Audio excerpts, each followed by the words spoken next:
This is the Annex, a sociology podcast. I'm Joseph Cohen from the City University of New York. Today, the pressure to go partisan.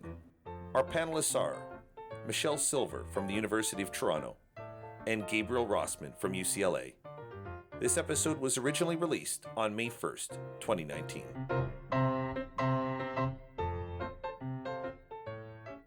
So I saw word of a great journal article in Cognition. I saw it through the Heterodox Academy newsletter, and it was a pretty good article. It was written by a team led by Joseph Marks, who works at an experimental psych lab in the University College in London. And the paper, which is called Epistemic Spillovers, Learning Others' Political Views, reduces the ability to assess and use their expertise in non-political domains. It's not a very appealing title, but here it is. This study was an experiment on 97 Amazon Turks. So, okay, sample issues aside, this is psych. And what they did was first they gave people a political attitudes test, them and what looked like three other participants. But the other three participants, it was taking place through a computer. And basically what they did was they engineered it so that one of the participants expressed the same political views as the subject. And then they had another participant who gave neutral views and one who gave opposing political views. So it's like, imagine they put a Democrat in a virtual room with a Democrat, an independent, and a Republican. And then they put them to a task, which was basically, it looked like it was a skill, geometry skill test, but it was the answers were random. And what they found was that respondents would look to politically like-minded people for advice on how to complete this operation. It was, and the idea is that the idea that came through was that we tend to respondents at least trusted others based on political views, even when these views didn't speak to competence in a practical task. And in fact, when they changed up the experiment to make it look like people who shared your views were less reliable sources of information, people still judged co-partisans to be more effective, even when they weren't objectively so. And it's an interesting finding. It means that we defer to others based on political leanings, even if the leanings have nothing to do with the topic at hand, and even in the face of suggestions that people who share our views are wrong. And I thought it was interesting because it suggests that, like, one of the keys to being a popular scholar is to articulate a hard partisan view. And you'll get a following that will listen to you on just about any other issue, regardless of how much you know about the topic. It's like, how did Noam Chomsky write 30 books on unrelated topics? Well, that might be the way.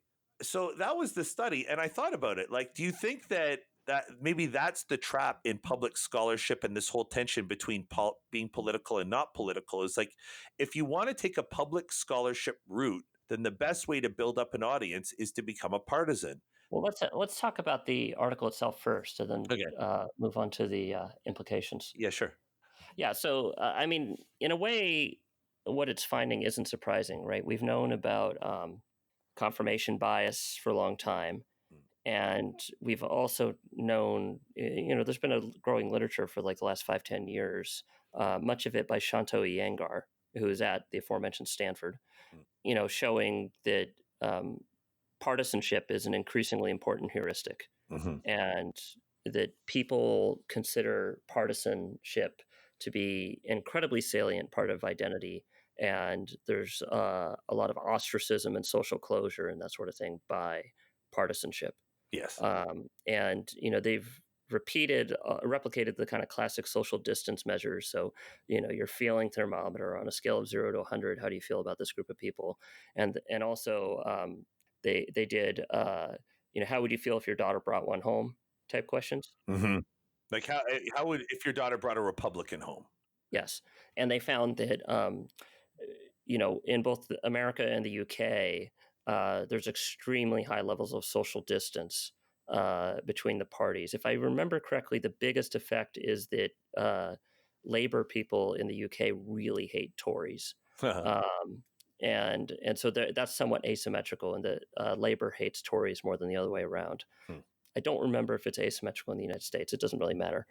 So, you see that level of social distance and ostracism and all that sort of thing. And then, and it's much higher than what you see for race, where the traditional dimension of outgroup is white black.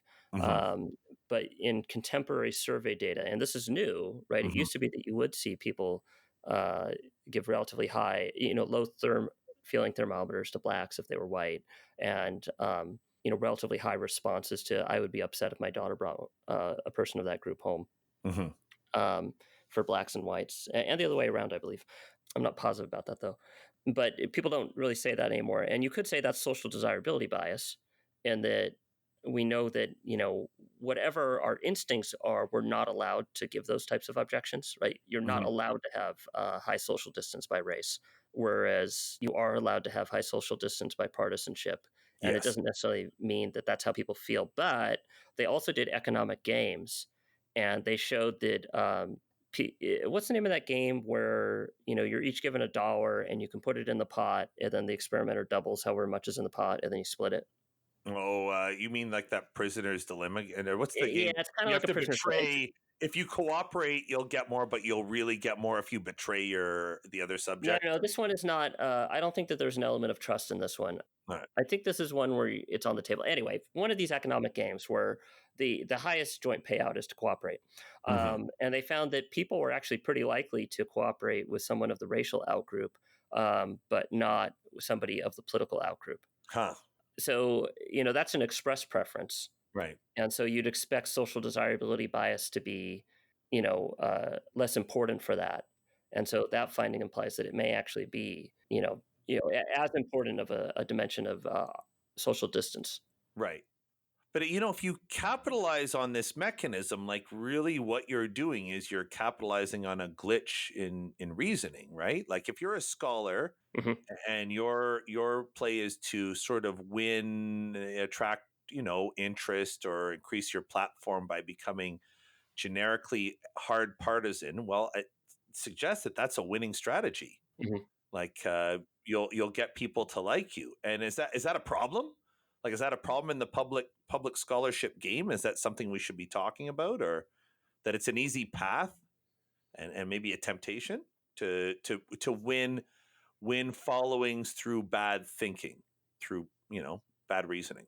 Well, we've known for so I'm pretty sure there's older. I couldn't give you the citation, but I'm pretty sure I've seen older findings where when people you do a vignette experiment where you show people an argument that is conducive to their political beliefs. So, say something like, "Does the minimum wage increase unemployment or not?"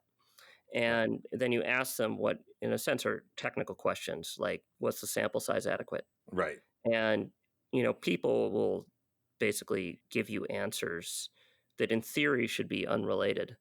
Yeah, right. I mean, so sample size of 1,000 should be big enough or not big enough, regardless of whether you like the direction of the coefficient. Right. But people will give you answers that are basically driven by their political beliefs. Right. And that's a relatively old finding. That's older than the Iyengar and Westwood article. But I get what you're saying. You're transitioning to this issue of like, how do people milk it? Yeah, I mean, what this one shows is that on unrelated issues, like there's motivated reasoning when, like, let's say I'm against taxes, so I'll look for a Republican because I don't want taxes because I trust that somewhere in that Republican's worldview is there's something consistent with mine. It's like a heuristic. Hmm. Whereas what this is showing is it's unrelated. So, like, let's say I know my doctor's a Republican, but like my doctor talks to me about cholesterol problems, which isn't a partisan issue. Hmm. I might be more likely to distrust the doctor and trust a co-partisan, even if the co-partisan is not as qualified to comment on cholesterol, for example. Hmm. It's just a very interesting finding that I was it's an interesting finding because it points the path towards an easy way to do this business. It's like a glitch in human reasoning that we can capitalize on. And it's like, is there a danger to that or not? Well, it's like all advertising, right? Like that's why we pay people so much, celebrities so much money to endorse products, right? Because if you can appeal to people, seem trustworthy, Mm, because you're a influencer, or you're whatever movie star, then I'm going to really trust your advice on buying this consumer product. And I think they're kind of tapping into that idea that it's like junior high, right? We y- just following whoever seems to be most like what we want to be like. That's an interesting point of view because it works the opposite as we often assume opinion formation to work, right? Like I think a lot of scholars figure, oh, if we just show people facts, then they will look at the facts and triangulate it with like their assumptions and sift through and improve their assumptions, like in a popper sense, falsifying bad ideas. But what you're saying is maybe it's more of a dynamic where we're just looking for the personality to trust. Like most people are operating like that. Do I trust this person? And then I'll just take whatever comes from their mouth once I feel I can trust them as an individual. Is that what you think the dynamic is? Yeah, I mean, this article. I mean, first of all, I don't know if this word blap, Yeah, BLAP, is it's this not a like a real thing. technical term? Okay, so It's yeah, not. It's completely fabricated. In fact, it was right, randomly assigned, like the geometric shapes yeah, that they had to identify. I think it was there was like it was randomly determined to be a blap or not, just to ensure there yeah. was no skill involved. Sorry, go on. Yeah. I find that hysterical, right? They just like made up this word blaps, and then it's a blap or it's not a blap. I mean, so that just made me think of like junior high. It's like they're cool or they're not cool, and I mean, when you're overwhelmed with information, and I guess people kind of look to to trust what they want to be like or what they like.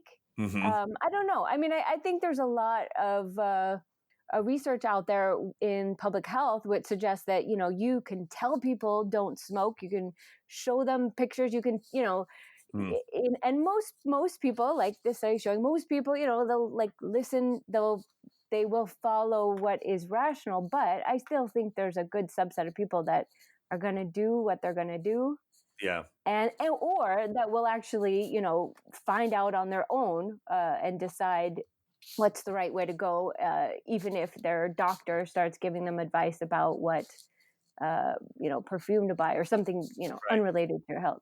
You know what that reminds me of is I recently saw an article on Vox that was talking about how people are not necessarily getting more not flu, measles vaccines, even though there's like an epidemic breaking out.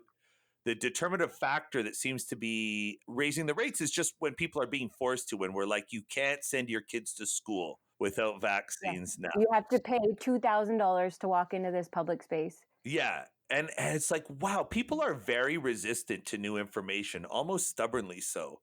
It's almost like our understanding of our audience is completely off, you know? Our audiences don't, our non-academic audiences don't think the way we think they think. I mean, at the same time, we have all these influencers, right? And like people who are being paid just to look a certain way, and then that promotes the product, right? So I think you're right. There's a disconnect between the way we hope information is taken in as academics and the way that money is made with information. And that kind of ties into all the topics that we just talked about, right? And why like academic books are good and should be out there, even if they don't make money.